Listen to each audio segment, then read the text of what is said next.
পরিমণি আসলে যতটুকু তাকে দেখি সে একটু খামখেয়ালি।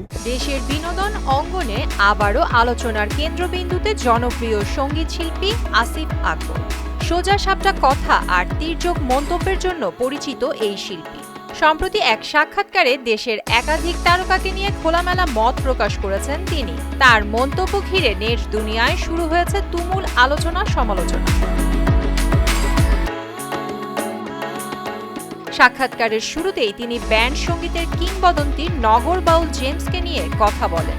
তারকা হিসেবে দেশের শীর্ষ অবস্থানে থেকেও সামাজিক আন্দোলন কিংবা জাতীয় সংকটে জেমসকে খুব একটা সামনে দেখা যায় না, এ বিষয়টি উল্লেখ করে প্রশ্ন তোলেন তিনি। প্রশ্ন করবো, বাংলাদেশের কোনো অ্যাক্টিভিটিস আপনাকে পাওয়া যায় না, আপনি এত বড় একজন গায়ক, কিন্তু কোনো আন্দোলন সংগ্রাম কোথাও আপনাকে দেখা যায় না। এছাড়াও ঢালিউড সুপারস্টার শাকিব খানকে নিয়েও নিজের মতামত দেন আসিফ। তার মতে সিনেমায় সংলাপ ও গানে ভিন্ন কণ্ঠ ব্যবহারের কারণে দর্শকদের মাঝে বিভ্রান্তি তৈরি হয়।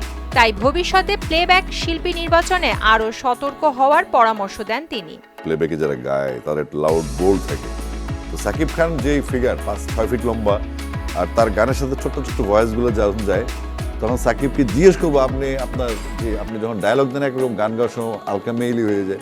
এরপর আলোচনায় আসে জনপ্রিয় অভিনেত্রী পরিমণির নামও। তার খামখেয়ালিপনার প্রসঙ্গ টেনে মজার ছলে আসিফ আকবর প্রশ্ন করেন কবে দর্শকদের মুক্তি দেবেন তিনি। একই সঙ্গে একটু সেটেল হওয়ার উপদেশও দেন এই গায়ক। যতটুকু তাকে দেখি সে একটু খামখেয়ালি, এবং তাকে জিজ্ঞেস করবো তুমি আমাদেরকে মুক্তি দিবে কবে। ছোট পর্দার জনপ্রিয় অভিনেতা অপূর্বকে অভিনয়ের পাশাপাশি গানের চর্চা বাড়ানোর পরামর্শ দেন আসিফ আকবর। পাশাপাশি অভিনেত্রী দীপা খন্দকারকে সাম্প্রতিক সময়ে তুলনামূলক কম কাজে দেখা যাওয়ায় বিষয়টি নিয়েও প্রশ্ন তোলেন তিনি।